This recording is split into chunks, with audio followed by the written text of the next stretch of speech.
morning, Jai Hind everyone. I'm Sushma Verma and welcome to my summer camp. Okay, good morning and Jai Hind. I am Sushmita Srivastav.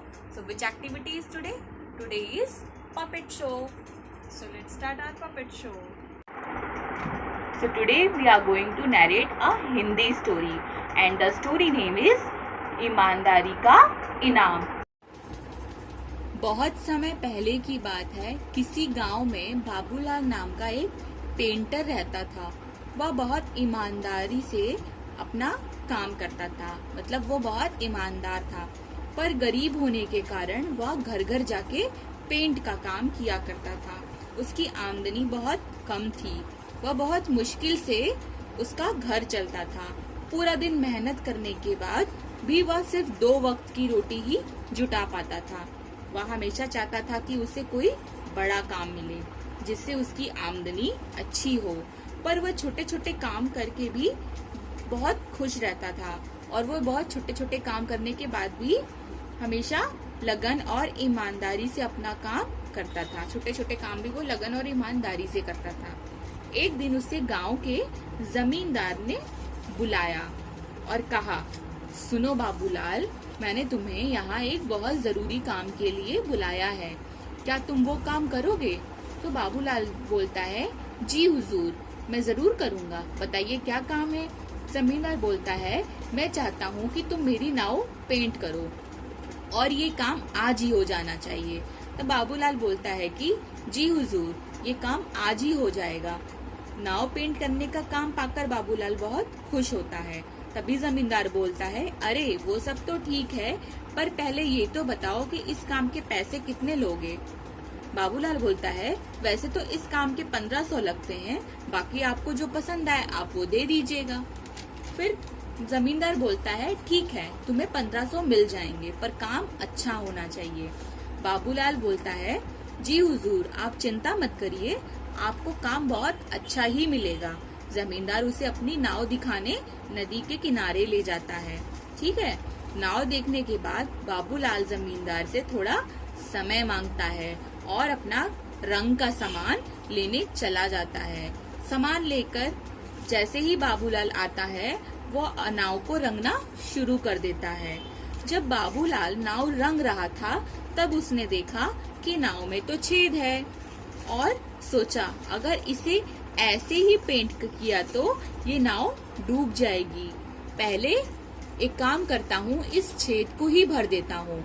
ऐसा कहकर वो छेद को भर देता है और नाव को पेंट कर देता है।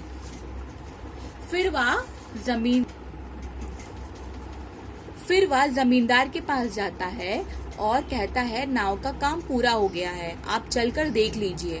फिर जमींदार बोलता है, ठीक है, और नाव के पास जाते हैं। नाव को देखकर जमींदार बोलता है, अरे वाह बाबूलाल, तुमने तो बहुत अच्छा काम किया है। ऐसा करो, तुम कल सुबह आकर अपना पैसा ले जाना।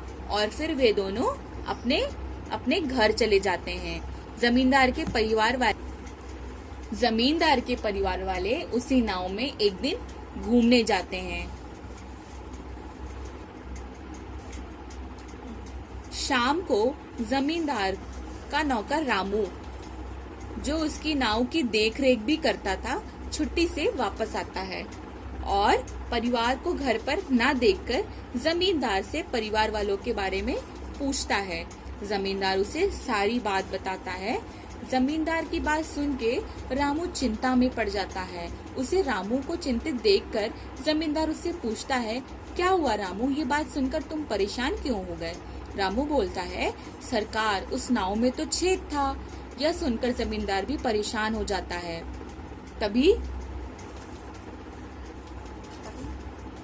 तभी उसके परिवार वाले पूरा दिन मौज मस्ती करके घर वापस आ जाते हैं। उन्हें ठीक देखकर जमींदार चैन की सांस लेता है। फिर अगले दिन जमींदार बाबूलाल को बुलवाता है और कहता है, ये लो बाबूलाल, तुम्हारी मेहनत की कमाई, तुमने बहुत अच्छा काम किया है, मैं बहुत खुश हूँ। बाबूलाल पैसे गिनता है तो हैरान हो जाता है क्योंकि पैसे ज्यादा थे और कहता है, हुजूर, आपने गलती से ज्यादा पैसे दे दिए हैं। जमींदार बोलता है, नहीं बाबूलाल, ये मैंने तुम्हें गलती से नहीं दिए हैं, ये तुम्हारी मेहनत का पैसा है। बाबूलाल बोलता है, हमारे बीच तो 1500 की बात हुई थी, ये तो पूरे 6000 हैं, तो फिर ये मेरी मेहनत का कैसे हुआ? तभी जमींदार बोलता है, क्योंकि तुमने एक बहुत बड़ा काम किया है, तुमने इस नाव के छेद को भर दिया है, जिसके बारे में मुझे पता भी नहीं था। अगर तुम चाहते तो उसे ऐसे भी छोड़ सकते थे, या फिर उसके लिए तुम ज्यादा पैसे भी मांग सकते थे, पर तुमने ऐसा कुछ नहीं किया। इसकी वजह से मेरे परिवार वाले उस नाव में सुरक्षित सवारी कर सके। अगर तुम छेद को ना भरते तो मेरे परिवार वाले डूब भी सकते थे। आज तुम्हारी वजह से वे सुरक्षित हैं, इसलिए ये पैसे तुम्हारी मेहनत और ईमानदारी के हैं। बाबूलाल बोलता है, इस छेद को भरने के इतने पैसे तो नहीं होते हैं। जमींदार फिर बोलता है, ये तुम्हारी ईमानदारी के पैसे हैं, इसे रख लो।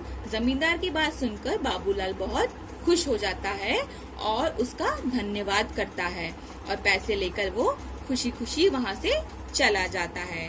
तो इस स्टोरी से हमें ये सीख मिलती है कि हमें अपना काम पूरी ईमानदारी से करना चाहिए और पूरी लगन और मेहनत के साथ अपना काम करना चाहिए। ओके, सो बाय।